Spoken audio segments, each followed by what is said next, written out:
Voici une partie du tableau des résultats de l'expérience qui porte sur les systèmes de lentilles convergentes et le banc d'optique que nous avons vu en vidéo.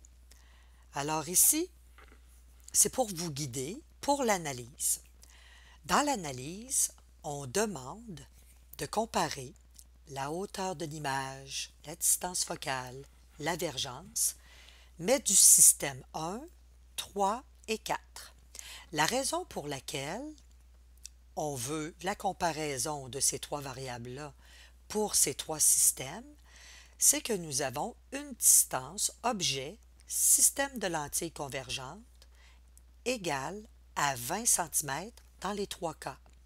En sciences, c'est important de faire, c'est important en sciences de ne pas faire varier toutes les variables, donc de garder une variable qui est constante. Ici, c'était la distance objet système de lentilles.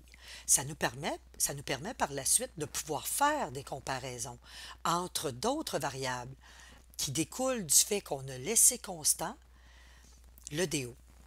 Alors, ce qu'on va faire, on peut comparer la hauteur de l'image avec la distance focale.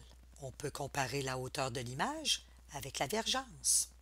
On peut aussi comparer la distance focale avec la divergence. Donc, c'est ce qu'on peut faire.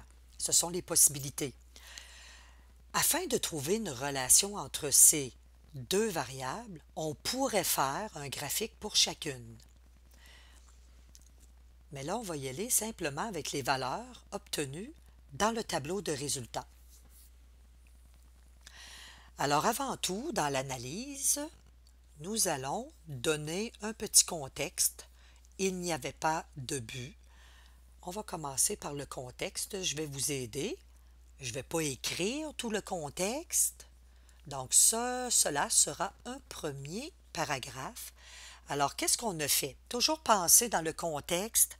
Donc, normalement, dans l'analyse, on amènerait le but, ensuite un petit contexte. Toujours penser, qu'est-ce qu'on a fait? On va focuser sur ces trois systèmes-là de lentilles.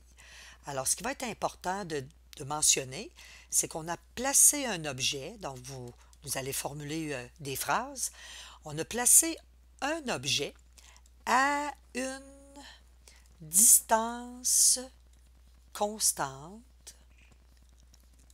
qui est égale à 20 cm. On l'a placé, cet objet-là, à cette distance-là, de systèmes de lentilles, donc de trois systèmes de lentilles. Donc, l'objet a été placé à une distance de 20 cm pour les trois systèmes de lentilles convergentes. Donc, pour trois systèmes de lentilles convergentes. Donc, vous pourrez le formuler, là. Je ne vais pas faire quand même l'analyse au complet pour vous. Je vous donne juste les mots-clés. Donc, en fait, c'est ce que nous avons fait. Puis, par la suite, on a capté une image nette sur un écran. Donc, ça veut dire que nous avions un objet qui était placé au-delà du foyer. Parce que si l'objet avait été placé entre le foyer et le système de lentilles, on aurait eu une image qui est virtuelle. Donc, dans le contexte, vous allez vous faire un petit paragraphe là, qui va dire que, bon, on a placé un objet devant des systèmes de lentilles. Cet objet-là avait une distance par rapport au système de 20 cm. C'était donc une valeur qui était constante. On a capté une image nette sur un écran, puis par la suite, qu'est-ce qu'on a fait? On a mesuré la distance image système de lentilles. Par la suite, qu'est-ce qu'on a fait? On a mesuré la hauteur de l'image. Par la suite, ça, c'est des mesures. Donc, ça, c'est des mesures qu'on a. Donc, on a mesuré. Donc, ce sont des mesures qu'on a fait. Puis ensuite, qu'est-ce qu'on a fait avec toutes ces informations? Bien, on a fait le calcul de la distance focale et de la divergence. Donc, c'est ce qu'on a fait. En passant, donc ça a été calculé. C'est le calcul qu'on a fait avec ça, c'est les calculs. En passant, vos valeurs doivent correspondre à celles-ci. Donc, on les a dans la colonne. Donc, lorsqu'on a la distance focale d'un système de 2 lentilles, eh bien, c'est comme si on avait la distance focale du système. Donc, on fait tout simplement l'avergence du système qui est égale à 1 sur la distance focale du système. On n'a pas besoin d'avoir la distance focale de chacune des lentilles séparées. Alors, ce sont les valeurs qu'on a obtenues. Maintenant, alors on peut faire, ce qui nous reste, c'est 3 paragraphes. On peut en faire un pour la comparaison entre la hauteur de l'image et la distance focale, ensuite la hauteur de l'image et la vergence, ensuite la distance focale et la vergence. Donc la hauteur de l'image, si on regarde pour les 3 systèmes et la distance focale, on remarque que le système 3 a la plus petite hauteur d'image. Ensuite, lorsqu'on augmente, regardez qu'est-ce qui arrive. Donc, on a 2,3, ensuite 3,6. Par contre, si on regarde pour la hauteur de l'image de 0,70, donc 0,7 cm, la distance focale, elle est de combien? Elle est de 4. Ensuite, lorsqu'elle augmente la hauteur de l'image, nous avons une augmentation de la distance focale. Puis lorsque la hauteur de l'image augmente davantage, nous avons une augmentation encore de la distance focale. Donc, il y a un paragraphe. Lorsque vous allez comparer la hauteur de l'image et la distance focale, amenez les résultats. Donc, la petite hauteur de l'image qui correspond à la distance focale, amenez la deuxième hauteur de l'image qui correspond, donc mettez-la en ordre croissant. Et par la suite, qu'est-ce que vous allez déduire? Parce qu'on doit, dans l'analyse, discuter, interpréter, faire du mémérage. Alors, c'est le temps de mentionner que ce qu'on vient tout juste d'observer, c'est lorsque la hauteur de l'image va augmenter, eh bien, la distance focale va augmenter aussi. À l'inverse, si la hauteur de l'image diminue, la distance focale va diminuer. Donc, en mathématiques, on appelle la relation entre deux variables qui vont avoir le même comportement, on appelle ça une variation proportionnelle. Donc, c'est ça que vous allez dire. Alors, donnez vos résultats, parlez de la hauteur de l'image et de la distance focale.